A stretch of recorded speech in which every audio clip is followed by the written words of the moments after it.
मेरे प्यारे बच्चों, आज विषय हिंदी कक्षा 12 के अंतर्गत पहला पाठ अयोध्या सिंह हरिऔध द्वारा लिखित पवन दूतिका नामक शीर्षक से लिया गया है। इसके प्रारंभिक 4 पदों की व्याख्या प्रस्तुत कर रहे हैं। पवन दूतिका शीर्षक ये अयोध्या सिंह उपाध्याय के प्रसिद्ध महाकाव्य प्रिय प्रवास से लिया गया है। इसमें राधा अपने घर में अकेली बैठी है, दुखी है।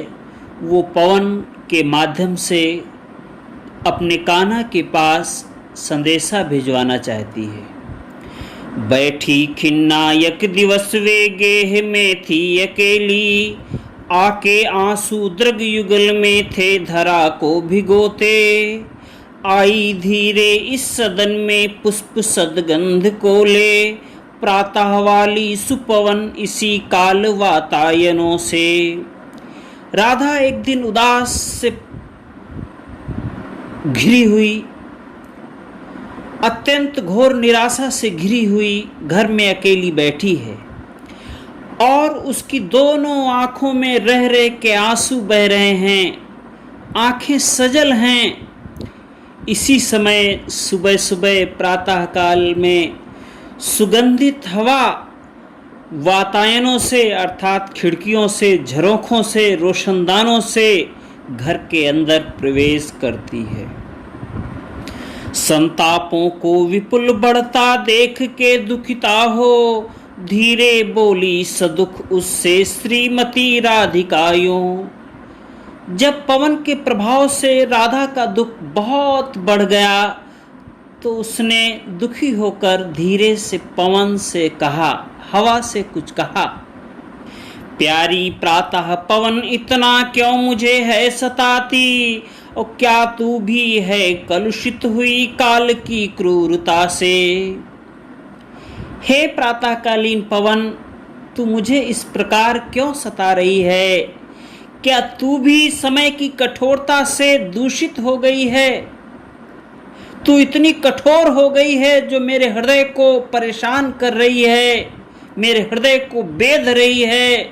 मैं वैसे ही कान्हा के वियोग में अत्यंत दुखी हूँ। क्या तुझ पर भी समय की क्रूरता का प्रभाव पड़ गया है? मेरे प्यारे नव जलद से कंज से नेत्र वाले, और जाके आए न मधुबन से और ना भेजा संदेशा। राधा पवन से कहती है कि नवीन मेघ वाले अर्थात मेघों की शोभा वाले, कमल जैसे नेत्र वाले मेरे प्रिय श्री कृष्ण मथुरा गए और जाकर वहां से वापस नहीं आए और ना ही उन्होंने कोई संदेशा भेजा। मैं रो रो के प्रिय विरह से बावली हो रही हूँ, और जाके मेरी सब दुख कथा श्याम को तू सुना दे। उनके विरह में मैं रो रो कर पागल हो रही हूँ, तू उनके पास चली जा और मेरा दुख, मेरी दशा के बारे में उन्हें बता। ज्यों ही मेरा भवन तज तू अल्प आगे बढ़ेगी, और शोभा वाली सुखद कितनी मंज कुंजे मिलेंगी। राधा पवन को दूत बनाते हुए कह रही है कि हे पवन, जैसे ही तू मेरा घर छोड़ करके थोड़ा सा आगे बढ़ेगी, थोड़ा सा आगे जाएगी, तुझे अत्यंत सुंदर तथा सुखद अनेक कुंजें दिखाई देंगी। बहुत सारे बगीचे भांति भांति के दिखाई पड़ेंगे। प्यारी छाया मृदुल स्वर से मोह लेंगी तुझे वे, तो भी मेरा दुख लक वहां जान विश्राम लेना।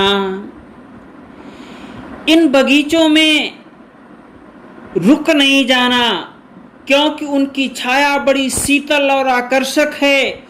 उनमें रहने वाले पक्षी जो चहकते हैं, अत्यंत मधुर ध्वनि निकालते हैं, वो तुझे मोहित करने का प्रयास करेंगे, लेकिन फिर भी मेरे दुख का ध्यान करके तू वहाँ रुकना मत, अर्थात मेरा संदेशा कान्हा तक पहुँचाना अवश्य।